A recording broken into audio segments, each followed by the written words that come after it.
Hi, everybody. Sorry about that.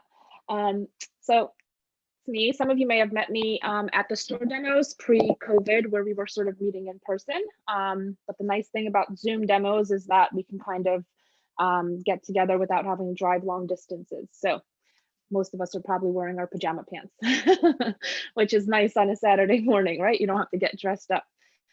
So just a quick sort of intro about myself. My name's Marta. I'm a New Jersey-based artist and one of 20-something TFAC artists that works with both Winsor Newton and Liquitex demoing the product. Aside from doing that, I'm also a creative director at a graphic design firm in New Jersey, and I am an adjunct professor at a few colleges throughout the state as well. So it kind of allows me to work with mediums and digitally just to kind of get all parts of my brain working creatively.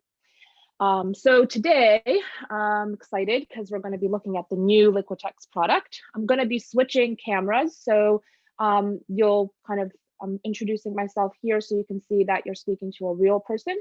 And then we'll have a different camera, which I'm switching to now, which kind of gives you an aerial view of the workstation.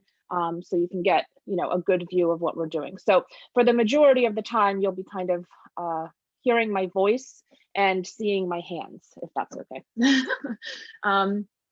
So the Zoom format that we've sort of created, because there is going to be a large group of us, is going to have you guys on mute, just so that I can get most of the information out that we'd like to get out about the new product and kind of, show you how to use it.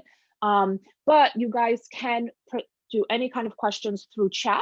And we'll have somebody here that can kind of navigate that. And if there's any questions that need to be addressed in the moment, they'll kind of let me know. And we'll open up discussion sort of after I do the demo, so we can kind of do questions if you have something that's less about in the moment, but still has to do with, well, anything really. We can even talk about dogs if you'd like. So to get started, Liquitex is a professional acrylic brand. Some of you may already be using it. It's known for its quality pigment formulation and intermixability. So you can kind of mix the whole entire line. Today, we're going to be focusing on Liquitex inks. You guys can see those there. I have a whole array.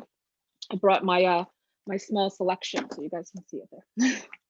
So we'll be talking about the inks and also the pouring medium. So a lot of you are probably familiar with the pouring medium that we're already kind of using in our line, which is just the gloss medium.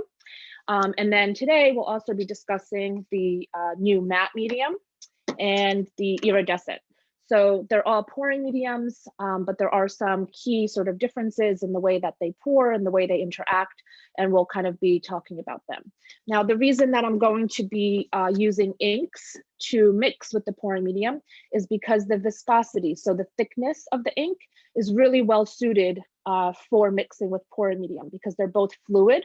So you're not going to be thickening up the pouring medium too much or making it too diluted. But essentially, because it's an acrylic medium and because our line is completely intermixable, you could certainly use soft body, heavy body, even the sprays, as long as it's an acrylic polymer based color, okay? So to start, the three sort of mediums that we're discussing, the sort of matte, iridescent, and gloss, straight out of the tube, so without any color added, they're going to dry a little bit differently. So here I'm going to show, this is the matte, so everybody can kind of see what's happening here. So where with the traditional gloss, you're sort of used to it drying very clear, so you can see my hand underneath. It has a sheen. Flexibility is very key, so you have nice flexible sort of film there. You can manipulate it and move it around. With the matte, you're still getting the flexibility. You're still getting that self-leveling, so you notice it's nice and smooth, but you are losing a little bit of the transparency. You can still see my hand under there a little bit, but if I'm pouring something, much thinner, I can see it more. If I'm pouring a little bit thicker, you're going to start to lose that transparency a bit. So when I compare the two next to each other, you can really see the difference, which is actually kind of nice because you can start to play with how they intermix. And then with the pearlescent, you can kind of see how it's reflecting off the camera there. You get a really nice kind of metallic pearlescent sheen. And again, with the opacity, you're sort of losing that transparency a bit because of that heavy pearlescent in there. But you're still getting the flexibility, and you're still getting that self-leveling, which is a characteristic of the pouring medium. So when you're pouring, it sort of levels out into a nice flat surface. Now, when we mix all three of those with one of our inks, here we mixed all three with a muted pink, you can start to see the different characteristics as well. So we'll look at that gloss first. So again, we have that transparency that we're used to. We still have the flexibility. So the colors mix with all three, but you start to get different characteristics. When we mix it with the matte, we have that nice sort of dull flat finish, which is great for photographing. So if you're thinking about photographing your pores, using the matte medium is not going to change the color or the flexibility, but you will be able to get a nice flat surface that's not going to reflect light as much when you photograph it. And then the pearlescence, really beautiful.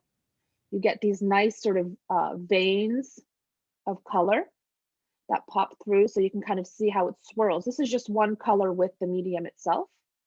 So you can kind of see how it's swirling in there, still flexible, has a bit of a gloss finish. And if you think about, you know, how they all sort of interact, you can start to see how it can be really interesting to kind of pour them all together to get different effects. And we'll do that in a second. Marta, we have a question. Yeah. Someone asked, Jam Thomas said, can you use metallic acrylic inks with these mediums? Yes. So prior to us having the pearlescent, a lot of artists would actually add the metallic inks. So as long as they're acrylic based, you can add them to the medium. So people would add them to the regular pouring medium to make them metallic. Now you can almost make any one of your inks have that sort of pearlescent metallic look to them, but you can certainly add the metallic inks in. The one thing I'll say is that the metallic inks, because our acrylics all across the line use true pigments, some pigments are heavier than others. So those metallic pigments are going to be a little bit heavier. So you'll notice that they'll settle more than some of the other inks. So it's just a matter of getting to know your sort of pigments so that when you're pouring them, you know which one's going to sort of settle and which one isn't. And you'll see that sometimes when you look sort of on the underside, right? So here you see that I have all these sort of intricate veins on top. This is how I dried. And then underneath, I almost have this kind of pearlescent sheen because the pearlescent sort of settled down. So you can almost get these two different sides of the medium. So they're all going to dry the same as far as time. And the density of them, the pearlescent and the matte is a little bit denser. So you notice that even though I poured the same amounts, they do sort of have a bit of a thicker film. So they settle a little bit thicker. And that's something to play around with when you're pouring them together, because as I mentioned, some will settle sort of quicker than others. So the way, for anybody who hasn't used acrylic pouring medium for pours, the way that you would sort of create the medium for pouring is you would kind of find a container. So either a squeeze bottle or a plastic cup, for example, that you would sort of pour the medium into by itself. And again, you can kind of pour it by itself. What I like to do now that we have three is label them. So here I have written down that I'm using gloss in here because, you know, you think you're going to remember everything, but when you get really into it, you kind of tend to forget. So here I have just gloss medium by itself. Here I have just pearlescent by itself, and then just matte by itself, and I've labeled them in squeeze bottles. Now, what's nice about having something that closes, so either a plastic cup with a lid or a bottle with a sort of twist cap or something that closes, is acrylics are always going to dry when they're exposed to air. So if you have something that closes, you can keep these for a really long time. So if I've made more than I use in one sitting, I can sort of make sure that it's closed tight and then come back and use it again. So creating little labels is nice so that you can stay organized. I know that's a joke sometimes, but we can all hope to stay nice and organized in our studios. And then what you're going to do is you're going to mix it with the ink. So here I have one that's already mixed, but we're going to mix one on camera just so you guys can see how much I'm putting in. So I'm opening up my pearlescent. It already has the medium in there. So I've poured my pearlescent pouring medium into this bottle. And now I'm going to take one of my inks. I'll use a vivid red orange acrylic ink. And I'm going to just kind of fill up my whole entire squeezer and kind of squeeze it in there, a little dash more. Now, as far as how much you need, there is no magic formula. It depends on how much color you want, so how vivid you want it to be. I tend to like for the medium to kind of show itself a bit with the pearlescence, because the pearlescent itself has such a sort of strong characteristic. You might want to add a little bit more just to kind of compete with it. As I showed here, you kind of almost get veins of just the pearlescent in there. So the more you add, the more prominent that color is going to be. And then I shake it up. I open my cap. Now, if I want to, see, look, I got excited and I was about to start pouring without putting anything underneath, and we would have had a very short lesson here. So what I'm using here is just canvas, basically palette paper. It's inside of a wet media tray. The reason I'm doing this is just to sort of stay clean here for the demo. So I have a couple sheets, and I'm going to kind of leave myself one. And what we'll do is we'll kind of switch them out, right? So we can stay nice and messy. And we'll talk about different techniques of pouring too. So I'm going to sort of pour that out, and you can see that it's sort of self-leveling. So that's one of the characteristics where it's starting to spread on its own to sort of create a nice level surface that we can now go into and pour more of our mediums. So I'm going to open this one. This is a cerulean blue, so it's a bit of a heavier ink, also with pearlescent. Now, if I wanted to, I could kind of go in and add just some of my gloss or matte by itself to kind of create a visual break.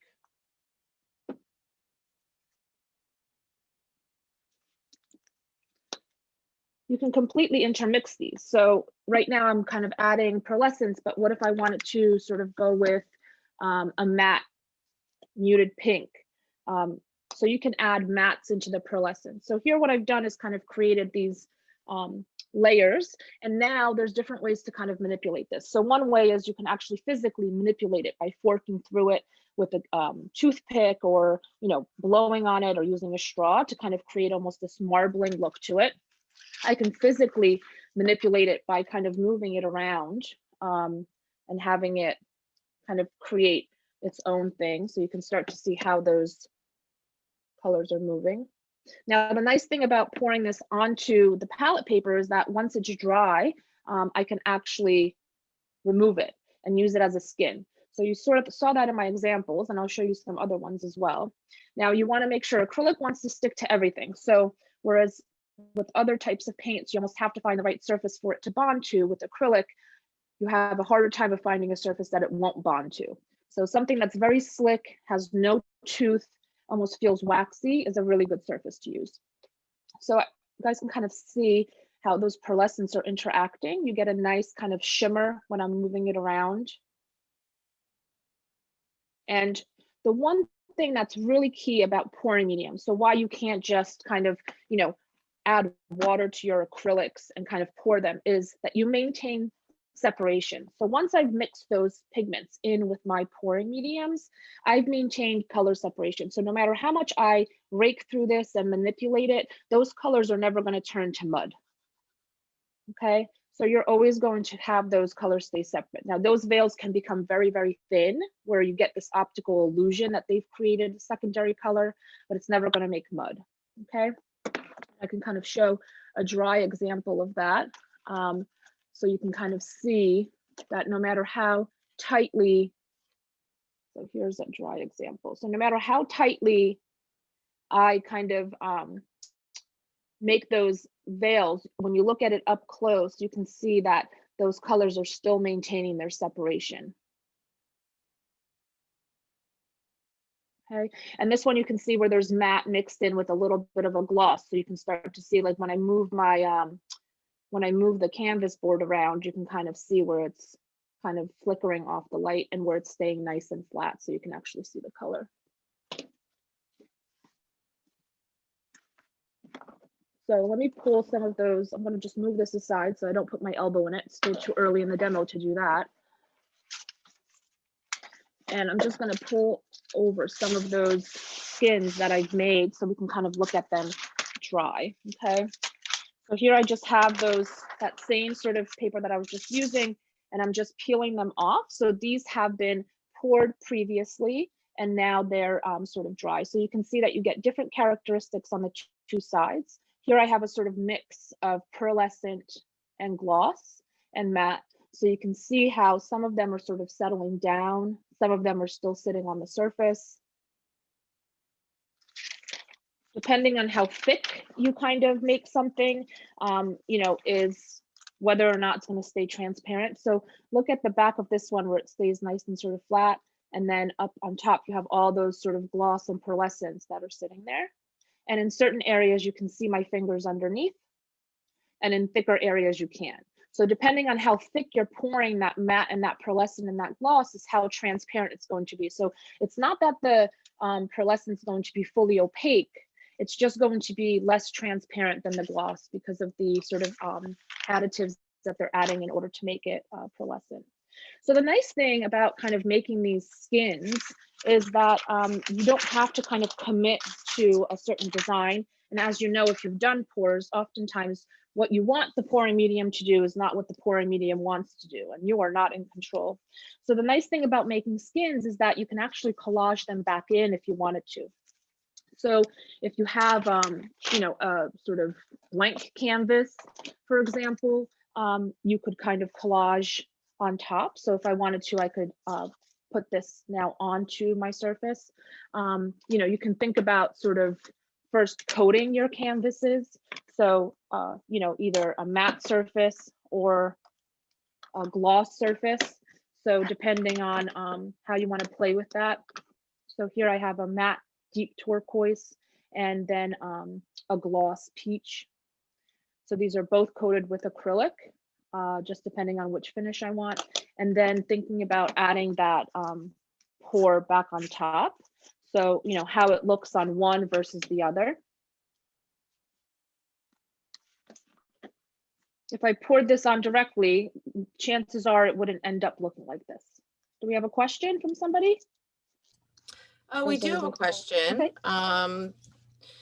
J.M. Thomas asked, can these skins be cut into shapes? Yes, you can totally cut them into shapes. If you wanted to overlay them, you could.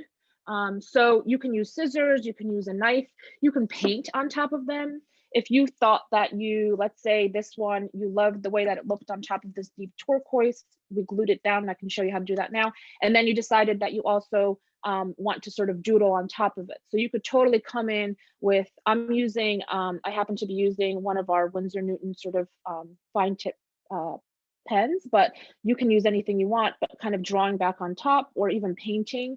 So any of that is totally possible. So again, the nice thing about using this medium within this line is that it's completely intermixable. It's an acrylic. So acrylics are sort of, you know, designed for mixed media application. So thinking about how to kind of, you know, utilize them for that would be ideal, I think, to not sort of shortchange yourself.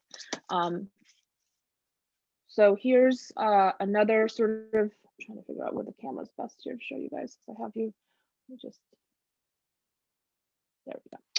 So here we have a nice gloss on top of that matte. So thinking about how those kind of, you know, connect with each other.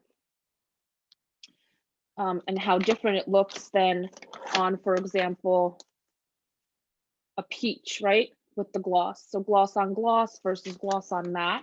You can really start to play around with that now. Also thinking about maybe doing some sort of, you know, first doing an image transfer or a painting, and then thinking about how you can interact that pouring medium with that image. So for example, here, the camera's upside down, there we go. For example, here I have an image transfer of a raven crow bird with some sort of, you know, washes around it. And now I'm thinking about how I can kind of apply some of my gloss medium to create a collaged kind of painting. And then going back into it even after this if I wanted to. So let's say I wanted to kind of tack this down here. So what I would use is just a very standard basic matte medium. So not pouring medium, just a matte medium. And the reason why I'm going to use matte medium is because matte medium doesn't reflect light. So if I get it sort of outside the edges, it wouldn't be the worst thing because it's not going to kind of have this drastic look. So I'm just putting a little bit of that matte medium on the back here. And then I'm going to use one of my brushes. You can use any brush. There's no magical brush. I like these brushes because they're paddle brushes, so they have a short handle, and they kind of do the job quickly and effectively.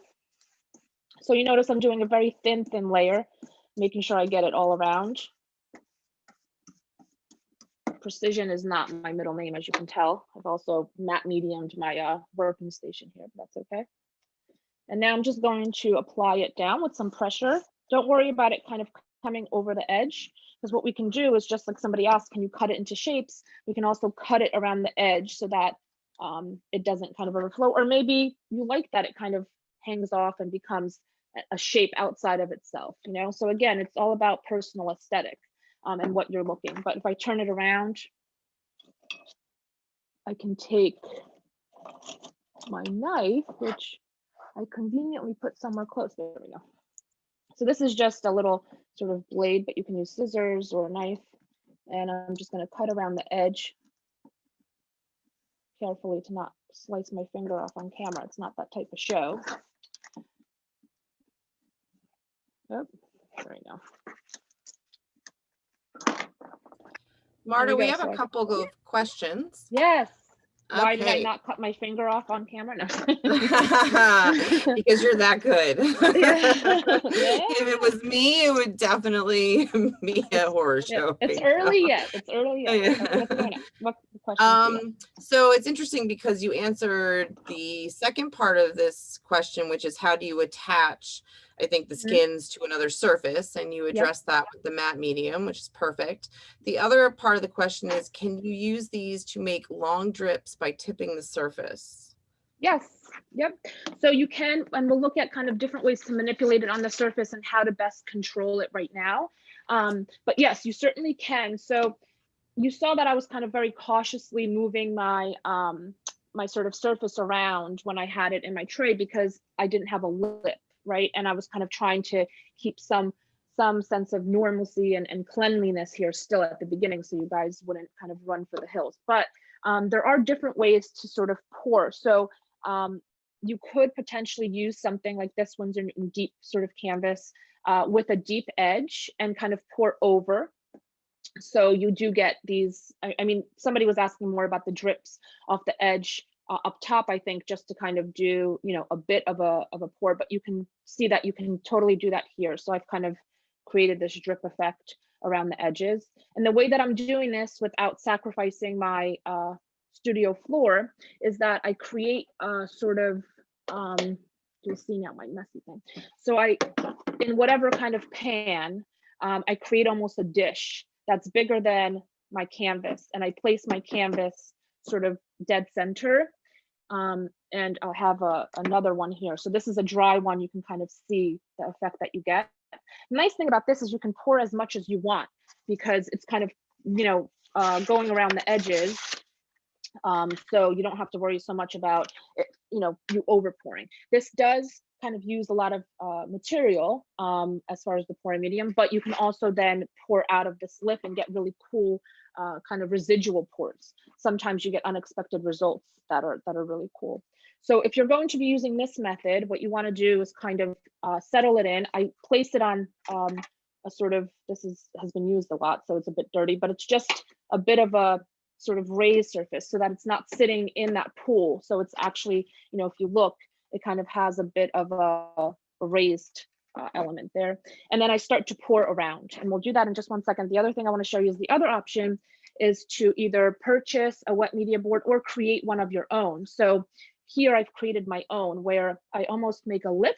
So I can show you guys one that hasn't been used. Let me grab it here. So instead of having the canvas allow for the drip to go over the edge, here I've built up the edge. So if you notice, I've sort of used just wood trim from Home Depot on top of a Winsor Newton canvas board, and I've created a lip so that what it does is it catches the medium.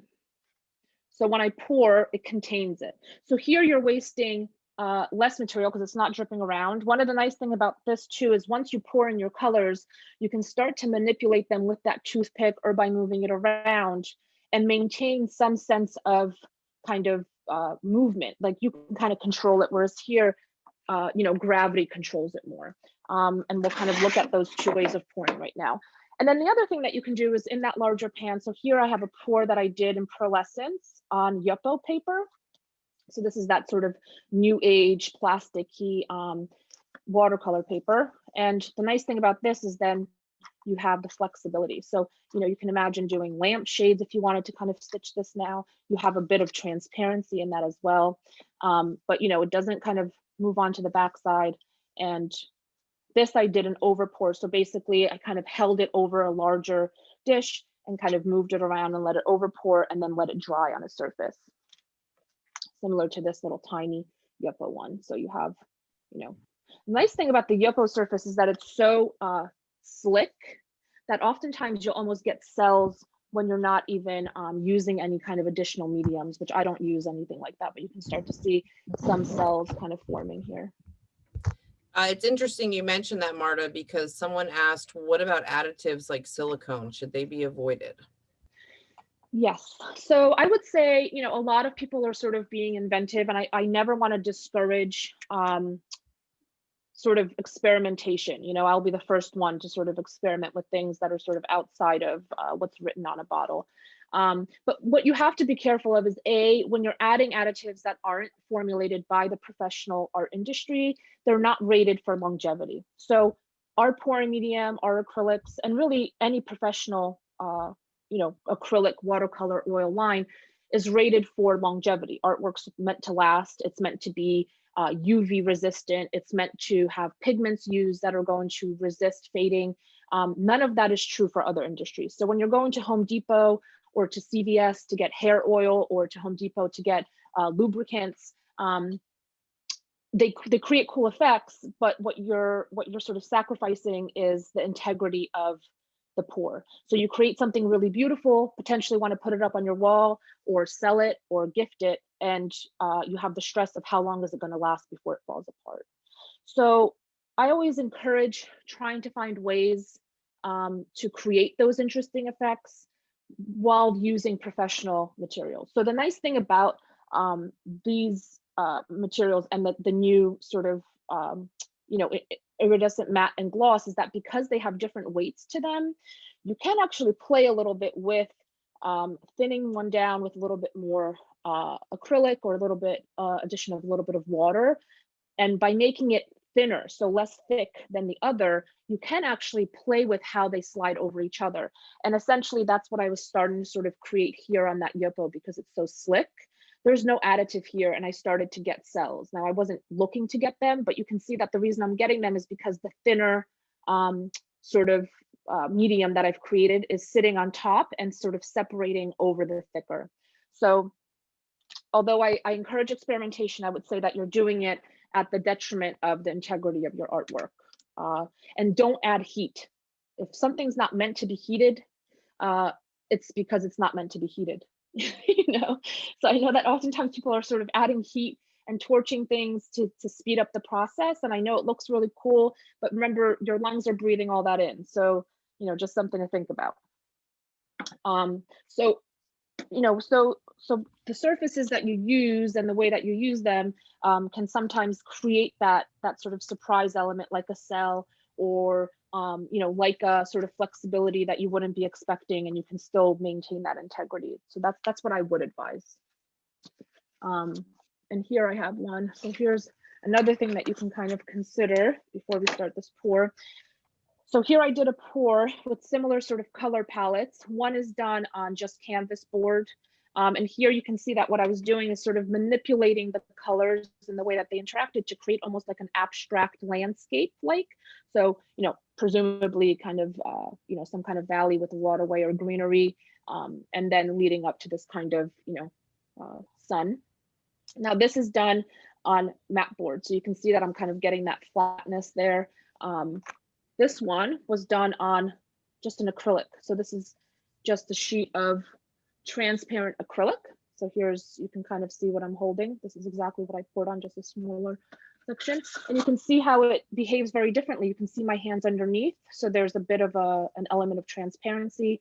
You know, imagine kind of backlighting this, getting a nice kind of feel. You can see how here it looks very matte on the front. I have all those pearlescents, so I'm getting nice kind of elements of ripples. So again, thinking about the surfaces that you're working on also and how they interact with the material. If there's no grip for the material to stick to, you'll have much more movement. This is on pastel board. So you have that sort of matte here with pearlescence around it. So Marta, there's a couple of questions about surfaces. Yes. So one of them is, please describe what surfaces to pour onto again. And you've been covering this. It's you know, after listening to you, it's sort of like, is there anything you can't pour on? Because it seems like this is a, you know, this is, you know, you're presenting so many different great options. Yeah. Yeah. So to answer the question about surfaces, with acrylics, you'd be hard pressed to find something that it would not stick to. I think that we should actually make that a challenge. So anything very smooth, like, you know, I do have, although mine are kind of destroyed, but most art stores do sell something called a sort of like a skin board. So it's basically like a piece of plastic. This is almost like a disgrace to show, but you can see how well used mine is. But again, this is a smooth plastic that you can pour onto and then peel off. So anything that's going to be smooth has no tooth, and I mean no tooth. You know, it can be even glass. Really, acrylic will stick to. You'll be hard pressed to pull it off because it does have a bit of a texture to it. But really, it can go on anything. Objects. I mean, the flexibility allows it to kind of be poured. This is paper. This is just black paper. You can see that it's sitting on there. The reason I poured it on here is to show how really impactful those pearlescents are. So you're not losing that sort of high kind of impact color, even though it's poured on black. So I would say there's really very little you can't pour on. It's just a matter of what effect you're looking to have. So if you're looking for it to be poured and peeled, you're going to have limited surfaces because you want it to be very smooth. So the sort of most practical and accessible option would be something like that palette paper. It will peel off of there real nice. Everything else it will stick to completely, even furniture and clothes and children and dogs and hands. So pretty much you can paint the world and it should stick forever. Okay, so someone asked while I'm answering these, I'm just going to kind of pour here so you guys can see how it's going to go over the surface. But go ahead, specifically which surface? About masonite board. Yeah, I mean, you could. I would say that the one thing that maybe that brings up is, you know, that you want to pick something that would last as long or longer than your acrylic material. So for example, with this, I actually had to sandwich another piece. This is kind of like a really cheap art board. It's not made by Winsor Newton. But you can see how it's starting to separate because of the moisture of the acrylic pour. It started to fray, and I actually matte medium glued another piece to hold its integrity. So that's one thing I would say is, yes, masonite board's fine. I mean, even like thin copy paper from the printer's fine, but you have to remember that once it saturates the weight of the acrylic, or if it's something that could potentially, you know, absorb any of that acrylic while it's still wet, the material just might not be sort of heavy duty enough to handle the manipulation that you're going to be sort of, you know, asking it to handle. So that would be the one reservation. But yeah, there's nothing that it would sort of chemically react with, you know, that would be bad. So here I'm kind of starting to pour, and we can actually be much more kind of aggressive with our pours because we have that sort of dish. So I'm going to actually pour a whole bunch of that iridescent medium just by itself. You see it's self-leveling. So what it's doing is pushing everything out, right, from where I've sort of poured. And I'm just going to, I'm adding here some pearlescent vivid orange. And you see how it's sort of settling. I poured it, it's under there, but you're not seeing it because it's sort of settled down, because this pearlescent had ink in it, so it was slightly less thick or viscous than the pearlescent straight out of the bottle. And that's actually something interesting. I'm going to take this gloss muted green and watch what happens when I sort of pour it into this pearlescent. So when I first pour it, it looks like it's sort of sitting on top and it's really dense. Watch how it starts to settle. Those lines get much thinner and they almost start to fray on the sides. So thinking about how you can almost use it in a kind of calligraphy-like way. We can start to kind of manipulate it and move it around. So if you're bold and you don't mind your hands getting dirty, you can kind of just pick it up and move it around, let it drip over the edge like this. So you get those nice kind of pores. But you see that once it starts going, it really wants to kind of do its own thing. So it's very hard to tell it to do something or not do something.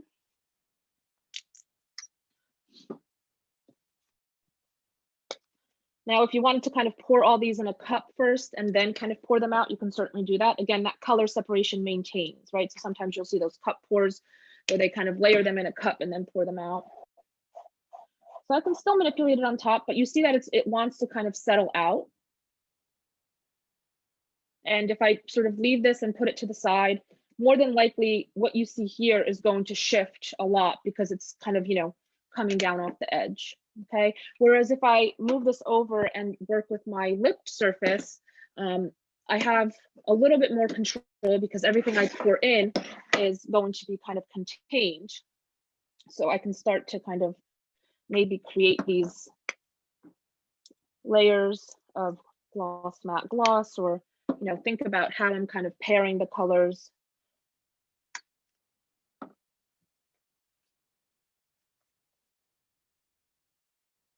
So here I'm just kind of creating these ribbons of color.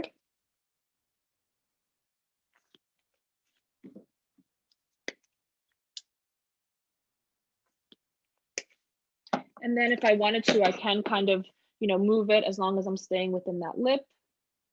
And you can make that lip as deep or as shallow as you want, right? Sometimes I underestimate how much medium I'm going to pour in there. So now that I have this sort of filled, I can come in and, you know, potentially sort of rake. This is just a little kind of scraper, but it kind of allows me to manipulate it a little bit stronger if I wanted to. And you notice that even though I'm pushing it aside, it wants to kind of come back and meet in the middle. So it's always going to self-level.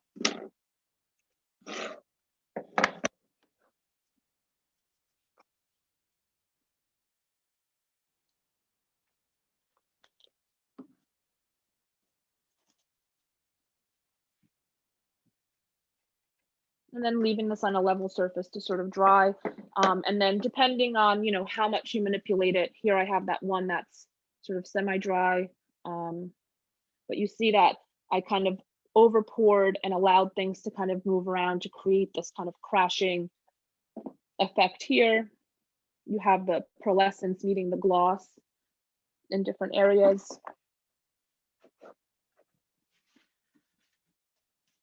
So one of the other questions that I think has come up with the pours is how can you potentially sort of mix them with other mediums? So Liquitex has an extensive range of thicker mediums, for example, you know, resin, ceramic stucco, all kinds of different things. So, sorry, can you guys? Sorry about that.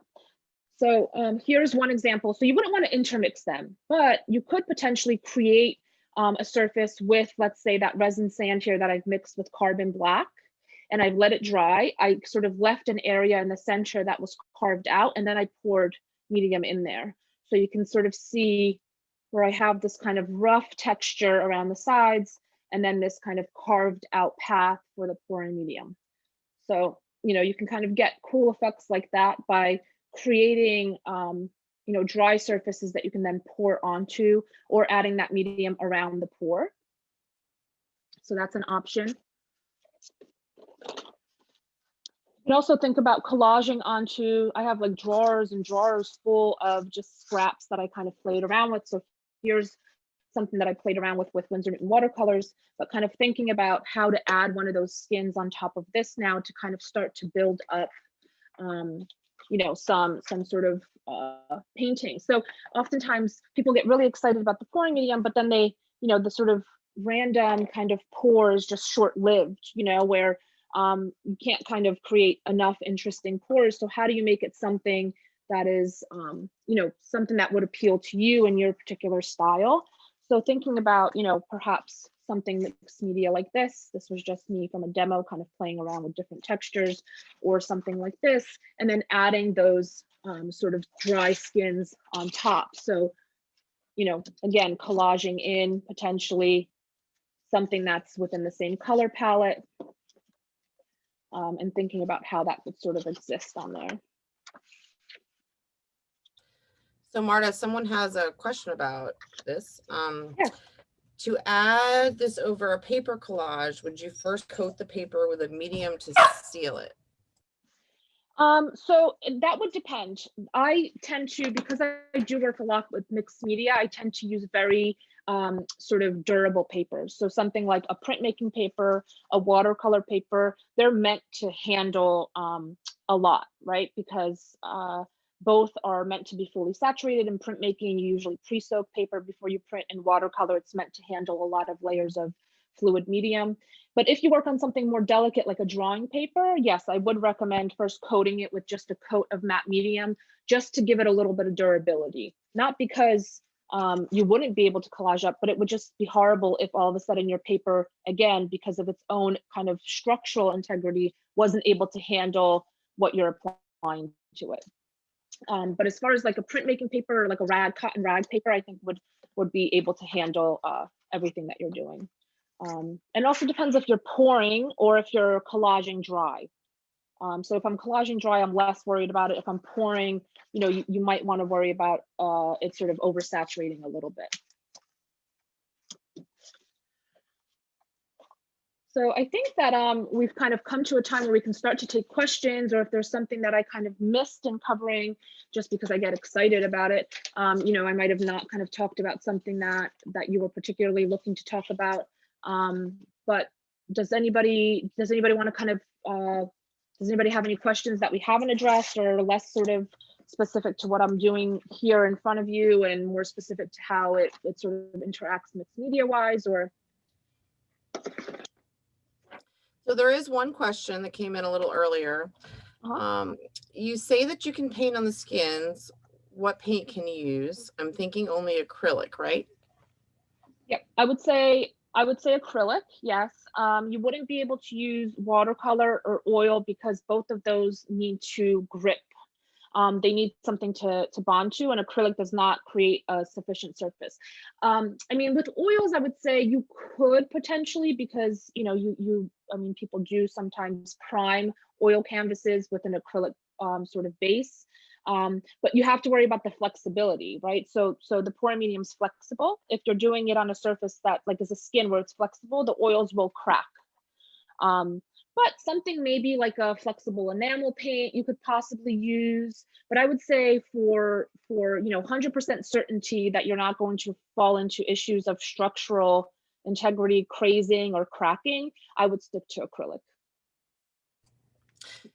And does that mean that you can use acrylic paint markers, acrylic inks, like sort of anything in the acrylic family? Anything in the acrylic family. Acrylic is a polymer resin. So it dries to basically a plastic. So any polymer resin acrylic, which is, if somebody's saying it's an acrylic, it should be polymer resin based. And then you'll be fine. So even although I would love for you guys to use Liquitex only, because it's a great company, if you had other acrylics at home, you could potentially use those as well. Because, you know, in the end, an acrylic is an acrylic.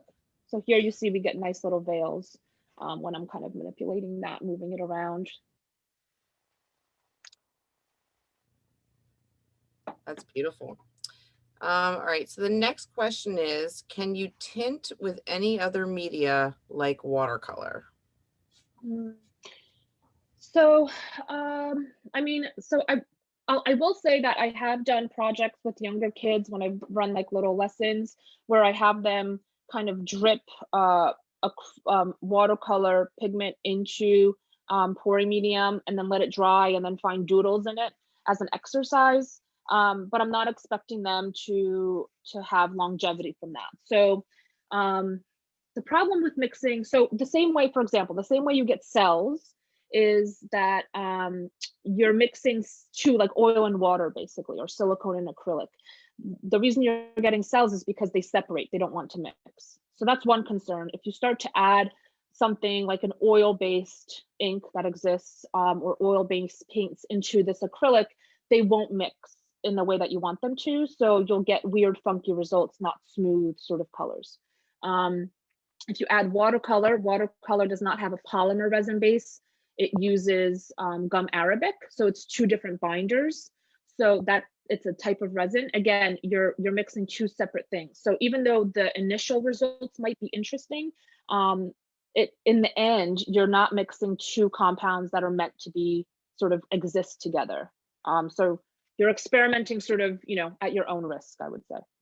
Well, it won't blow up.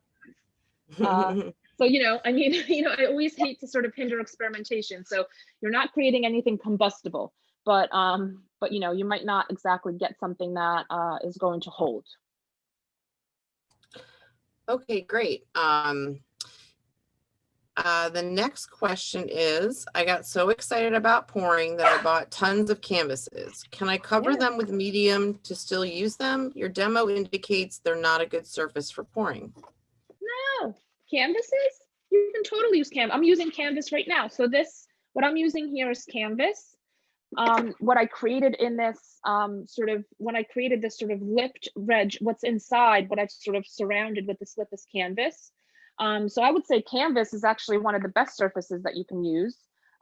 There's just a whole bunch of other things because acrylic sticks to everything. So I'm showing you sort of different options. But I would say that if I had to create a kit that would be the most kind of, what would make the most sense, it would be ink, pouring medium, and canvas.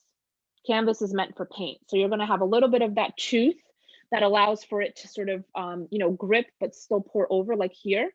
We're using canvas here. The one thing, if you ordered unprimed canvas, maybe that's it, you would want to prime it, I would say, because you don't want that acrylic to absorb. So all the canvases that I'm using have they're sort of primed. So here you see that they're white already, so they have a primer on them. So yeah, I definitely don't want to give the impression that you wouldn't use canvas. I think canvas is one of the safest surfaces to use for sure.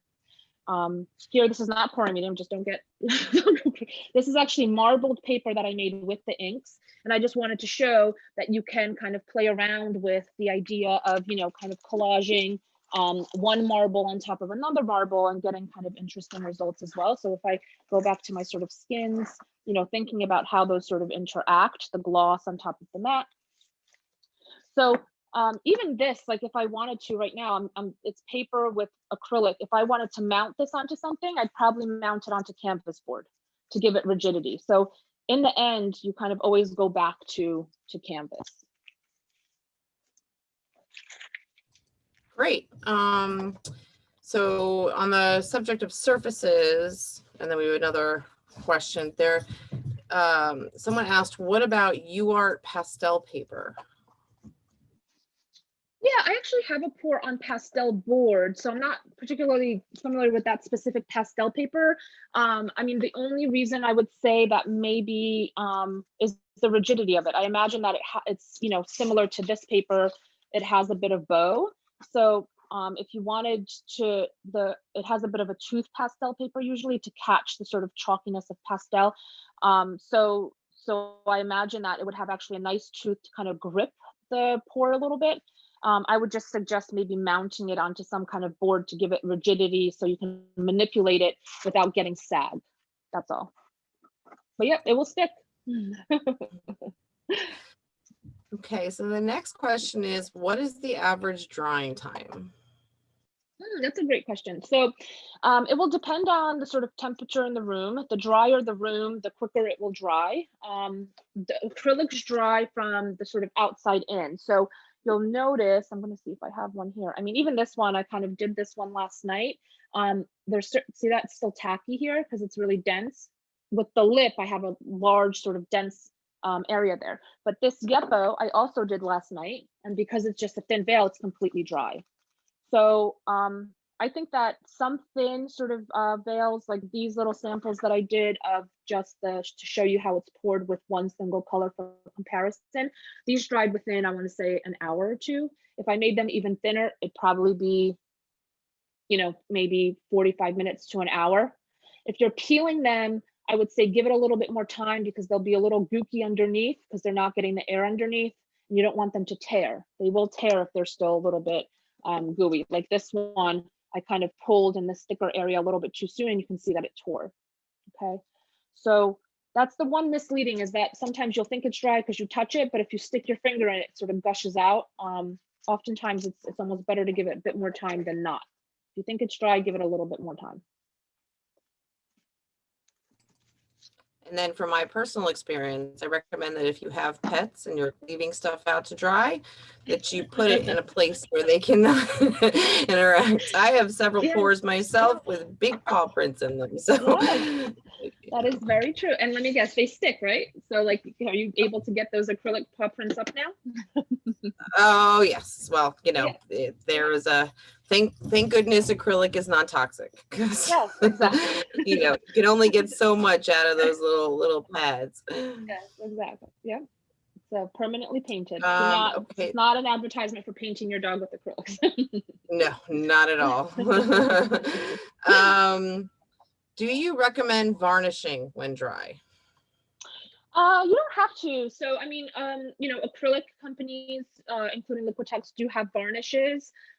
Usually what the varnish provides is just additional UV protection. Additionally, you know, if it ever came to it, somebody who would want to restore your painting could safely remove the varnish without affecting the painting itself, because the varnish always uses a different solvent. That's the idea of a varnish. Acrylics, above all other sort of paint types, are sort of self-varnishing in a sense. I mean, once it's dry, it's a plastic, so it's sort of self-protectant. But if you felt like it was going to be displayed in an area that has strong light, then I would say, you know, maybe you would want to put an additional layer of varnish, because almost all reputable varnishes have a UV protectant in them, so that they protect from UV rays, which will effectively you know, sort of diminish the integrity of the color, because UV, you know, dulls color. So you don't have to, but you could. And then again, if you're going to be varnishing, you know, just because an acrylic is dry to the touch doesn't mean you should varnish it. You definitely want to wait at least 6 months. So it wouldn't be something that you're doing right away. Great. So that was the last question. I don't know if anybody has any additional ones. You can type it in right away, but that is where we have ended up.